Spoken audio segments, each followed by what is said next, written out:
नमस्कार विद्यार्थियों। आज की सेशन में हम बात करने वाले हैं राजस्थान यूनिवर्सिटी के द्वारा जो एमए में सेमेस्टर सिस्टम लागू कर दिए हैं उसको लेके। और आज हम समझने वाले हैं ज्योग्राफी में किस तरीके से जो है आपको सब्जेक्ट का यहाँ पर विषयों को देखना रहेगा। ठीक है, तो ज्योग्राफी में जो सेमेस्टर सिस्टम है उसके बारे में हम आज की क्लास में बात करने वाले हैं। तो हम चलते हैं फर्स्ट पेज पे। देखिएगा, यहाँ पर आप लोगों को एक चीज देखने को मिलेगी कि यहाँ हमें जो है इस पूरी सब्जेक्ट्स के ग्रुप में दो कॉमन शब्द देखने को मिलते हैं, एक ट्रिपल सी और दूसरा ECC। सबसे पहले हमें इन दोनों शब्दों का अर्थ समझ लेना बहुत बेहद जरूरी रहेगा। ठीक है, CCC का मतलब होता है कंपलसरी कोर कोर्स।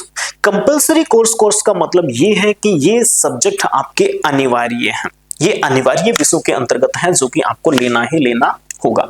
तो ज्योग्राफी की अगर मैं बात करूं तो यहां पर कोर कोर्स जो है इनको दो भागों में डिवाइड किया गया है, क्योंकि ये एक प्रैक्टिकल सब्जेक्ट है।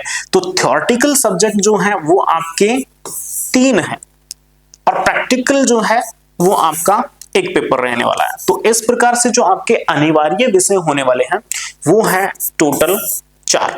ठीक है, उसके बाद में हम बात करते हैं आपके ऑप्शनल सब्जेक्ट जो आपके ऐच्छिक विषय होते हैं, जिनको कहा गया है ECC। इसका मतलब होता है इलेक्टिव कोर कोर्स। अब यहां पर भी आपको इसी प्रकार की दो चीजें देखने को मिलती हैं। इलेक्टिव कोर कोर्स जो है यहाँ आपके टोटल 4 पेपर रहने वाले हैं। ठीक है, इन 4 पेपरों में से 3 पेपर जो हैं वो रहेंगे आपके थ्योरेटिकल और एक रहने वाला है आपका प्रैक्टिकल। तो इस प्रकार से टोटल 4 सब्जेक्ट यहां पर आपके ऐच्छिक विषयों में या फिर आपके जो है इलेक्टिव सब्जेक्ट्स में आ जाते हैं। तो टोटल अगर आपके हम MSc में बात करें, MSc या MA ज्योग्राफी में हम बात करें तो यहाँ आपके 8 पेपर रहने वाले हैं। इस चीज को आप विशेष रूप से समझ लीजिएगा। ठीक है, अब यहां पर एक चीज और आप लोगों को समझनी होगी, यहां आपको एक चीज और समझनी होगी कि यहां पर जो है किस तरीके से सब्जेक्टों को डिवाइड किया गया है। ठीक है, हम चलते हैं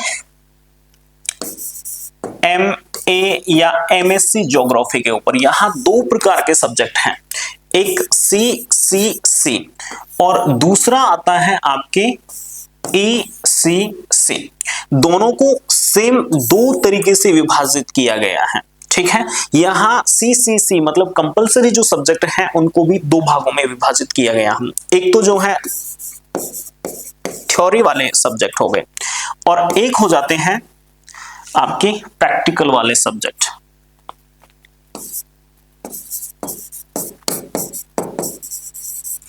थ्योरी वाले सब्जेक्ट जो है वो 3 हैं जिनकी हम पहले बात कर चुके हैं और प्रैक्टिकल वाले सब्जेक्ट जो है वो भी 3 हैं। तो टोटल ये 4 पेपर हो गए। इनमें आप कोई चेंज नहीं कर सकते, ये रहेंगे वैसे ही रहेंगे, इसमें आपका कोई बस नहीं चलता है। आपका जो बस चलेगा वो चलेगा इलेक्टिव कोर कोर्स पर, और इसमें भी आपको जो है 2 भागों में इनको विभाजित कर दिया गया है। एक वही आपके थ्योरी वाले सब्जेक्ट होंगे और एक होगा आपका प्रैक्टिकल। ठीक है, 3 पेपर यहां आपके थ्योरी वाले रहने हैं और एक पेपर यहां आपका जो है रहने वाला है प्रैक्टिकल। प्रैक्टिकल में भी आपको 2 ऑप्शन दिए गए हैं, मतलब यहां पर जो ECC मतलब जो इलेक्टिव आपके सब्जेक्ट हैं इनमें आपको ब्लॉक्स बना दिए गए हैं। टोटल 4 ब्लॉक्स बनाए हैं। ठीक है, इनमें से जो ब्लॉक फर्स्ट, ब्लॉक सेकंड और ब्लॉक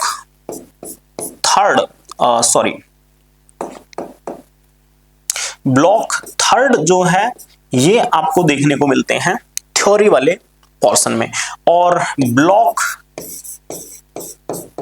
4th जो है ये देखने को मिलता है आपको प्रैक्टिकल वाले सब्जेक्ट में। ठीक है। तो यहां पर आपके जो ब्लॉक फर्स्ट है इसमें 2 पेपर होंगे, सेम वैसे ही आपके 2 जो सब्जेक्ट हैं वो आपके होंगे ब्लॉक सेकंड में, और 2 सब्जेक्ट जो हैं वो आपके होंगे ब्लॉक थर्ड में। बाकी सब्जेक्टों में जैसे मैं इतिहास की बात करता हूं तो वहां टोटल 6 सब्जेक्ट हैं जो कि आपके इलेक्टिव सब्जेक्ट हैं, उनमें से आप कोई भी 3 सेलेक्ट कर सकते हो। लेकिन ज्योग्राफी में आपके सामने एक बाउंडेशन लगा दी गई है। जैसे आपका ब्लॉक फर्स्ट है तो इसमें 2 आपके विषय दिए हुए हैं, इन दोनों विषयों में से आपको एक विषय सेलेक्ट करना है, ठीक है। दूसरा आपका जो ब्लॉक सेकंड दिया है इसमें भी 2 विषय दिए गए हैं, आपको एक इसमें से सेलेक्ट करना है। और जो तीसरा ब्लॉक दिया है इसमें भी 2 विषय हैं और इसमें से भी आपको एक विषय सेलेक्ट करना है। इस प्रकार टोटल आपके थ्योरेटिकल जो विषय हैं इनमें आपको 3 सब्जेक्ट सेलेक्ट करने हैं, ठीक है।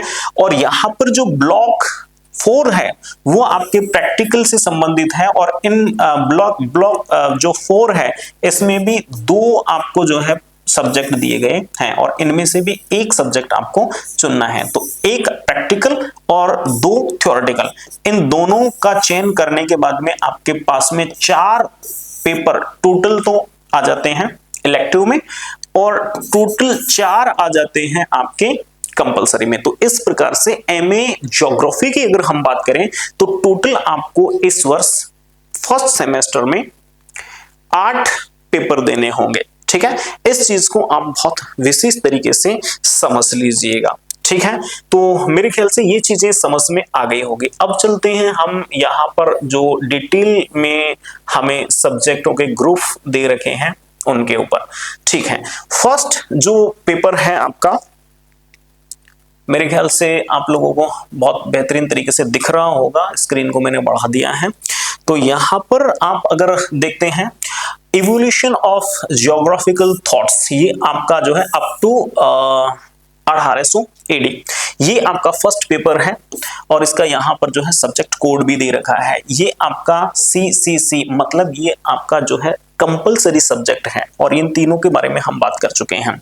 और जैसा कि मैंने आपको पहले भी बताया है कि यहाँ पर जो है इलेक्टिव 4 ब्लॉक्स में इसको डिवाइड कर दिया गया है। इलेक्टिव 1, अब इलेक्टिव 1 में 2 सब्जेक्ट हो गए, एक तो है मैन एंड नेचुरल एनवायरनमेंट, ठीक है, और एक है कल्चरल ज्योग्राफी। अब इन दोनों में से कोई एक विषय आपको सेलेक्ट करना है, ठीक है।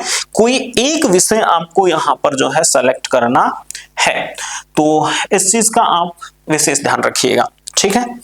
वैसे ही सेम हम देखते हैं इलेक्टिव 2 जो ग्रुप बनाया हुआ है इनमें से भी कोई एक सब्जेक्ट आपको सेलेक्ट करना है, जैसे पॉपुलेशन ज्योग्राफी। और वैसे ही आपको देखने को यहां मिलेगा इलेक्टिव 3rd, और इस इलेक्टिव 3rd में भी 2 सब्जेक्ट हैं, ज्योग्राफी ऑफ रूरल डेवलपमेंट और ज्योग्राफी ऑफ सॉइल। इसमें से भी आपको एक सब्जेक्ट सेलेक्ट करना है। इसके बाद में हमें देखने को मिलता है यहां पर ग्रुप 4 इलेक्टिव प्रैक्टिकल।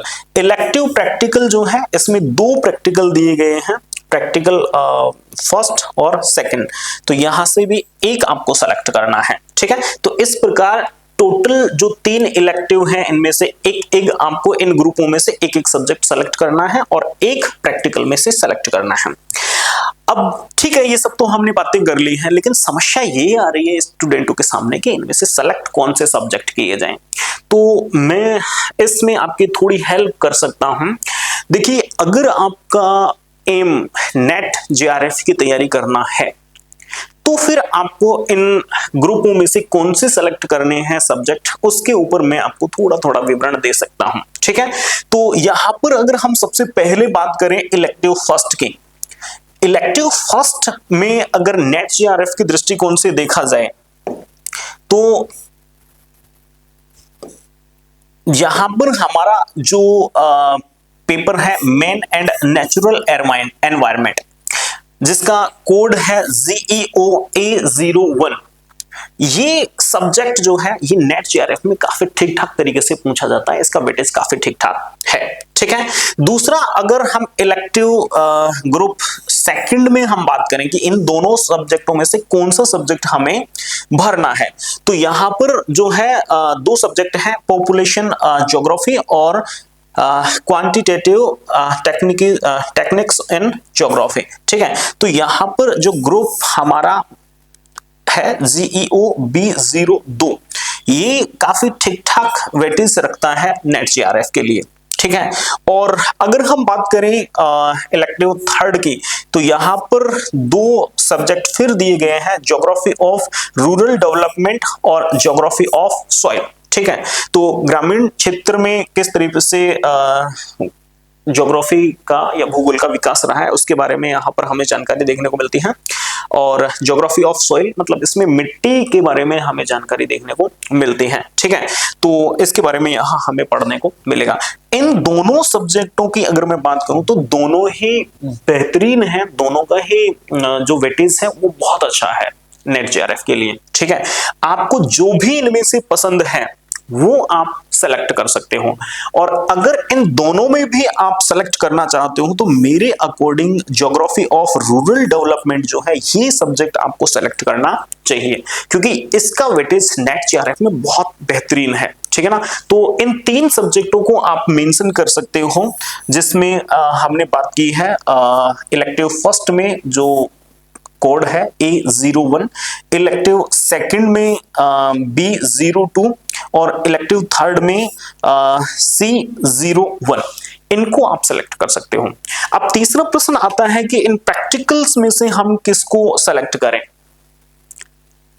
यहां पर मैं क्लियर कट शब्दों में कह देता हूं कि इनमें से आप कोई भी प्रैक्टिकल सेलेक्ट कर सकते हो, कोई प्रॉब्लम नहीं है, क्योंकि दोनों ही समान है, कहीं इनमें कोई प्रॉब्लम देखने को नहीं मिलती है। ठीक है, तो इस प्रकार से आपके टोटल 8 पेपर एमए में होने वाले हैं, जिनमें से 6 पेपर आपके थ्योरी से रिलेटेड होंगे, और इन 6 पेपरों में 3 तो आपके होने वाले हैं कंपलसरी और 3 होने वाले हैं आपके ऑप्शनल, और सेम वैसे ही आपके 2 जो है होने वाले हैं प्रैक्टिकल, जिनमें से एक कंपलसरी होगा और एक होगा आपके इलेक्टिव, मतलब जिसका आप चयन कर सकते हो। तो 8 पेपर इस तरीके से हमारे हो जाते हैं इस पेपर में। ठीक है, तो इस तरीके से ये विवरण आपके लिए मेरे द्वारा दिया गया है। मुझे उम्मीद है कि आपको बेहतरीन तरीके से समझ में आ गया होगा कि किस तरीके से हमारे पेपर होने वाले हैं और कौन कौन सा पेपर हमें सेलेक्ट करना चाहिए। ठीक है, अगर आप डिटेल इसके सिलेबस के बारे में बात करना चाहो तो आप मुझे कमेंट कर दीजिएगा, मैं एक वीडियो डिटेल सिलेबस के बारे में भी बना दूंगा। धन्यवाद।